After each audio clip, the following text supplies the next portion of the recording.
Отборът на общински футболен клуб Пирин Благоевград завърши с победа пред сезонните контроли. Орлетата победиха Миньор Перник с 3-0 и така с актив от 8 победи и 2 равенства останаха безпогрешни в контролните срещи в зимния подготвителен период.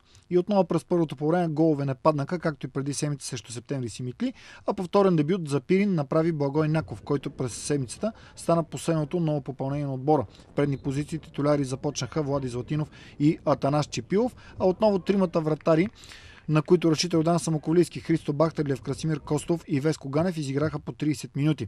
В началото на второто по време обаче, с влизането на изцяло нова единесторка на терена, действията на зелено-белите станаха много по-организирани. В предни позиции Тони Тасев, Петър Тончев и Мартин Тошев направиха много хубави неща и закономерно вкараха 3 гола. В 48-та минута Тони Тасев откри резултата с перфектно изпълнение на фаул. 10 минути по-късно удар на Красимир Станоев мина на сантиметри над напречената града след рикошет, а в 68-та минута Петър Тончев получи добър пас, остана сам срещу вратари с много точен удар по земята, изпрати топката в дясната града, оттам тя влезе в мрежата.